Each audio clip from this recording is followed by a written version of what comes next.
Hello folks, I'm Cooper and today I'll be sharpening this CCK 1912 stainless steel knife. If you want to know about all the equipment I'm using today, there's another video that discusses all the equipment. But today I'll be using a soaking whetstone called the Suhiro Syrax 1000 as the stone that I will be sharpening on. Before I started this video, I had to put the the soaking stone in this pond, is what they'd call it, but it's just a water storage, or really just a storage container I filled with water. So it was sitting in there for I think about 20 or 25 minutes. So to be able to use this soaking stone, you have to have a little bit of prep time beforehand. I also have a splash and go stone, this Nano Pro 800 grit stone that all you have to do is spray water on it and you can use it immediately. If you're interested in having something faster to go to sharpening, if you don't want to have to plan things out for the extra half hour for a soaking stone, your best bet would be to go with a splash and go stone like this Naniwa. The problem is Naniwas are, this splash and go Naniwa is rather expensive. This Sharpening Syrax 1000 is the stone I recommend for most people. The key to knife sharpening is making sure that your stone is always wet. So this stone had just been soaking in a pond for, again, 20 or 25 minutes. And I also have this water container in the form of like a ketchup container from a restaurant that I'll use to keep the stone wet as I'm sharpening. So this is a Chinese Slicing Cleaver, as I said before, the CCK 1912. It is a fairly soft stainless steel, which has been complained about by a lot of people. When you're talking about steels and hard steels versus soft steels, the hard versus soft is important in edge retention, so how long a blade will stay sharp. But it's also important in sharpening. The softer a blade is, typically the easier to sharpen it is. It's not always the case, but typically softer steels are easier to get, easier or faster to sharpen. Not necessarily they aren't necessarily capable of being sharpened to a sharper point, but they're typically faster to sharpen, but they'll also lose their edge more quickly, so you have to sharpen them more frequently. So I think I last sharpened this knife about a month ago and have used it on and off between different knives. Probably if you're using a KF 1912 as your everyday knife for everything you do, you'll have to sharpen it a couple of times a month. Other knives like the CCK the CCK 1301, their carbon steel lineup, seems to retain an edge for a more significant period of time. I haven't sharpened that one for about 3 months and it's still going strong. The way that I know I need to sharpen my knife, I don't do any paper tests. I think paper tests are, you can get almost anything to cut through paper, but I use a tomato, and if it doesn't slice through a tomato well in normal cooking situations, that means I need to sharpen it. So that's what we're doing today, sharpening this CCK 1912. When you're sharpening a knife, you have to make sure that you put the correct angle on that knife. If you have a good quality knife, you'll often want to keep the angle, the edge angle that came with it from the factory if it's a really good knife. However, most Chinese slicing cleavers, the edge is kind of hit and miss. So you can do something nice, quick and simple, and measure the blade to see how long it is. This is a 92 millimeter, 9.2 centimeter high knife, and I want to put a 15-degree angle on it. So I'll pull out a calculator and do 9 0.2 centimeters for the height times sine of 15, which is the angle I want, and that gives me how high I need to hold the spine of the blade off of the whetstone to be able to get a 10 or 15 degree angle. So that's what I'll be doing with this knife. On most of my Chinese slicing cleavers, I put a 15 degree angle on it because the steels are not typically hard enough to or durable enough to maintain any more acute of an angle. So I wouldn't go down to a 10 degree angle, but I think 15 degree angle is an ideal point for a Chinese slicing cleaver. So as you're starting out, measuring to see how high you need to hold it will be a help for you, but as you get better, it'll become more natural. As you're going along, make sure that there is always water on your whetstone. I said before, this is soaking stone, so I've soaked it, but as I go along, I need to make sure that there's always a good amount of water on there. That keeps friction from creating too much heat, which can actually potentially damage the knives and whatnot. It also keeps it sounding better as opposed to it being rather screechy and annoying. So here we are going along. Since a Chinese slicing cleaver is a flat, it has a very shallow belly, if any belly, it's very easy to sharpen. You just go back and forth on it across the blade and go back and forth like that. It's best to use as much of a whetstone as possible, so use as much area as possible, and that'll keep the stone from wearing away in the middle and keep it nice and even across the whole surface of the blade. Honestly, for a flat stone, or a flat bladed knife with very little belly, it doesn't matter so much, but I use this for all sorts of different knife profiles, from gyutos and chef's knives. I like to preserve the stone as much as possible. So there we just did one and back forth motion type there, and we'll go back across again. And as you're doing this, you'll want to maintain a good amount of pressure from the hand on the handle. Typically like 5 pounds of pressure or so is a good amount that'll make this go quicker without damaging the stone or blade. But when you're putting the pressure on, you put the pressure on only as you're pulling away from the edge. So as I'm pulling this way, I put pressure. As I push back, I relieve pressure. So pressure, no pressure, pressure, no pressure, pressure, no pressure. And that way you won't have your blade digging into the stone, and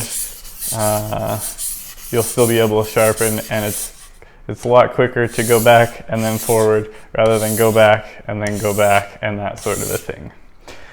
So that's a reason behind that. We're keeping this nice and moist, and as you can see, there's a buildup here along the blade already of steel and slurry from the stone. Some of the abrasive from the stone being removed, as well as some of the steel from the blade being removed.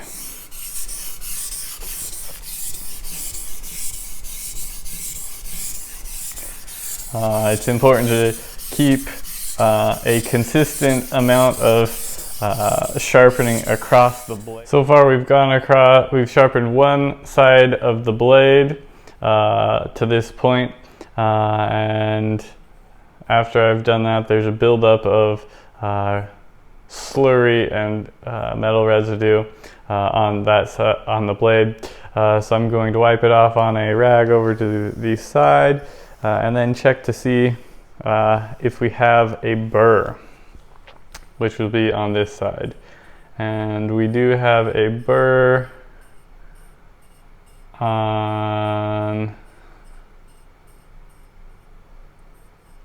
much of the blade. Both tips need, the front end of the blade need a little bit more work on this. But a burr will feel like a slight lip at the edge of the blade. A burr is really it's basically like a wire that's been wore off of the edge but still is attached to the blade. And that burr is a sign that we've worn off enough material from this side of the blade. And once there's a burr along the entire blade, we'll switch over to the other side. But up towards the front and towards the rear of this blade, it needs just a little bit more work to get to a good burr. When there's a burr along this entire edge, we'll switch over to the other side and start sharpening the other side. There are two different methods to sharpen the other side. So on the first side, you can see it the way I was holding it. I had a finger outstretched along my index finger outstretched along the blade, and my thumb along the spine of the blade. One method of switching over to the other side is remaining in the hand you started with, in my case my right hand, and putting my index finger along the spine and my thumb along the face of the blade down towards the edge and pushing away like this sort of motion. I personally prefer to switch over to my left hand, especially with blades this large. It makes it more controllable for me. So I've switched over to my left hand now to sharpen the right side of the blade. We'll still hold it at the same height and go back and forth until we feel a burr on this other side, which means we'll switch to which means we'll do some stropping strokes after that.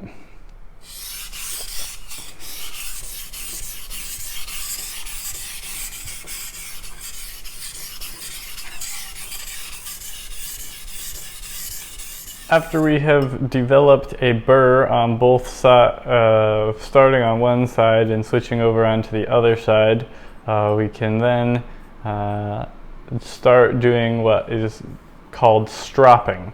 The point of stropping is to remove that burr from the blade. A burr on a blade is just worn off metal that's collected at the very edge of the blade. It's also often called a wire edge, but it's a burr and it needs to be removed. Otherwise you'll have a false sense of sharpness on your blade. That burr really is razor sharp. It's very small fragments of metal that have been worn off as we've sharpened, but because it's not actually part of the blade, it's metal that's been removed, it's just collected there, it'll quickly come off as you cut any real things, and then your sharpness will be gone.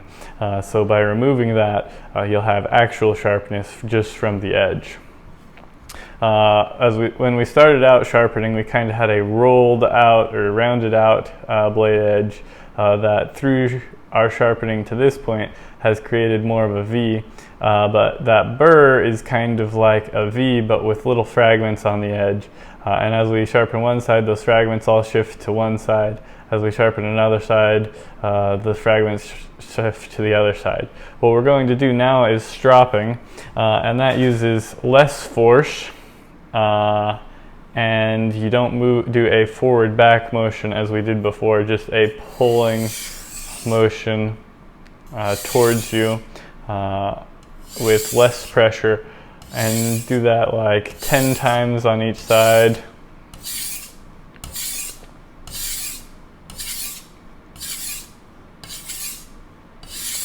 And then switch over to do 10 on this side.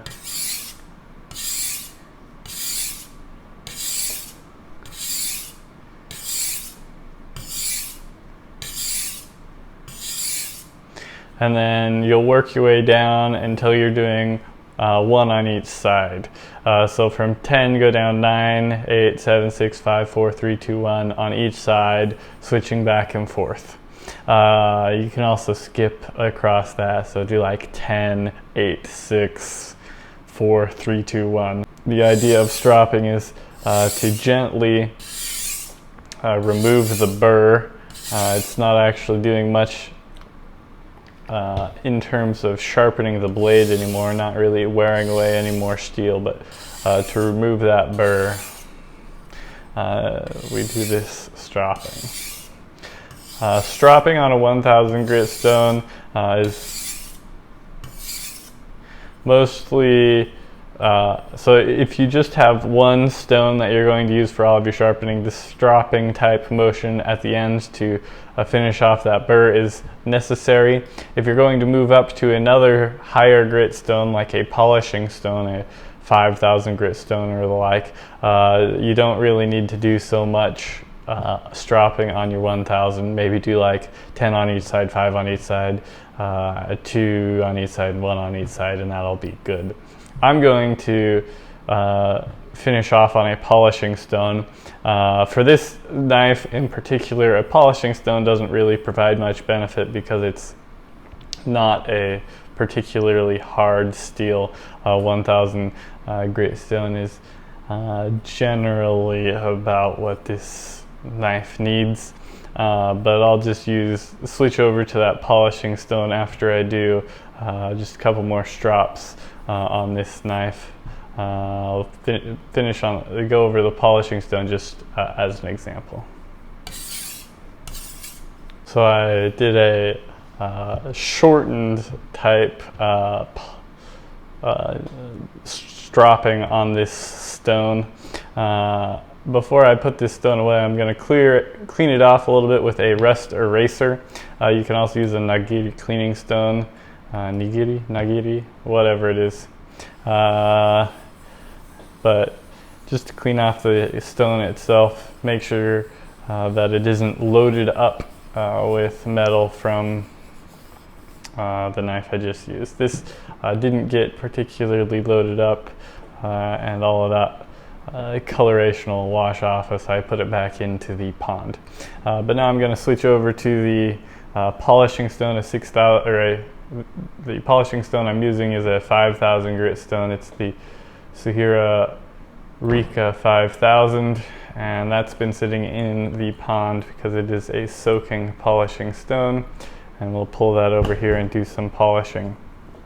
A polishing stone is similar to the sharpening stone, but the front to back motion that you do, some people say they just strop on a polishing stone, which is as I said again, that front to back motion, doing like 10 on each side, moving down to 8 on each side. Other people do a similar front to back motion with less pressure, and that's what I'm doing. And the idea of a polishing stone is it just refines that blade, the edge a little bit more. There will still be a burr potentially formed, but it's not necessary to form a burr on polishing. It's the point isn't to actually sharpen the knife anymore so much as it is to refine the edge and make it a smoother edge. Honestly, for this knife, not super useful, but that's okay.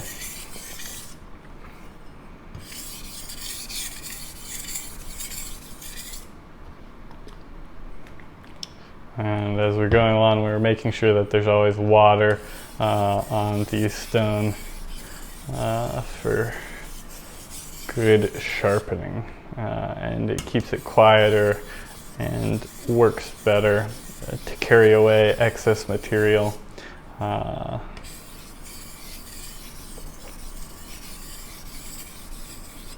After this, you would also do the stropping, so like 10 down to 1 on each side, switching back and forth. After you do that, clean off the blade and we'll switch over to a strop. I'm gonna finish stropping off camera just to save time, and then we'll move over to a leather strop. A final step in knife sharpening that I do is stropping on a leather strop. Honestly, the only thing you have to sharpen a knife is a good whetstone. And if you do a 1000 grit stone and did that stropping motion, the front to back, 10 on each side, working down to 1. That's also effective. You can also strop on a 5000 grit stone, as I've previously shown. But a leather strop is particularly effective at removing a burr. Also, a leather strop is very easy to use. You don't need to have any prior prep. There's no water involved. So I use a leather strop as the final step of my sharpening when I pull out my whetstones to sharpen, but also as a regular maintenance for my knives. Many people will use a steel in the kitchen, the steel rod that comes with many knife sets, to steel their knives or hone their knives. Steel their knives with that rod. I don't do that. I don't care for it. Instead, I use a leather strop for my regular maintenance of my knives. So basically once a week, I'll pull out my leather strop, and any knife I've used that week, I will strop across the leather strop. I use multiple different knives in a week, so most of my knives don't get a whole ton of wear on them during a single week. However, if you do use a single knife, you may want to pull out a strop more frequently to strop your knife to keep it at its highest performance. If you use a strop frequently, you won't have to actually pull out whetstones to sharpen very often. You will still have to use whetstones because a strop doesn't actually sharpen your blade, at least not effectively, because it's very, very smooth. It's more effective at realigning the edge when an edge gets bent out of alignment, or removing a burr from when you are sharpening. So that's what I'll be doing on this leather strop today. We'll just be stropping across it with gentle movements. For strops, generally you'll do one on each side a couple of times, and that's enough for stropping. So we'll go back on that, come back again, and do that a few times. It's very important to note that as you're stropping, you always pull the blade away from the edge when you're on the leather. You will never push into the leather, otherwise it will cut the leather. So always be sure to push away from wherever the sharp part of the blade, the edge, is.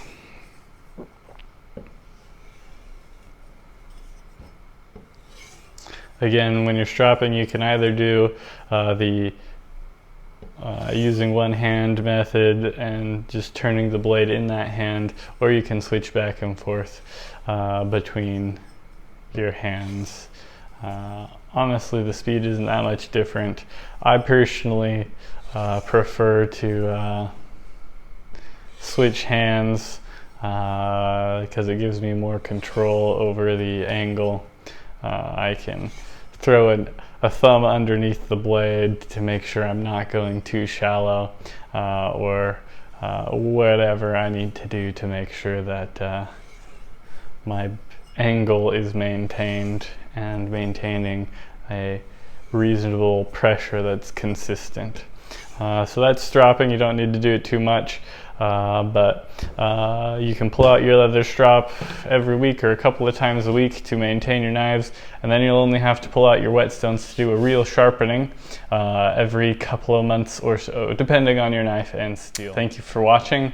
If you're interested in learning more about Chinese slicing cleavers and how to use them and maintain them, make sure to subscribe and hit the notification bell. If you like this video, please like it and share. Thank you very much.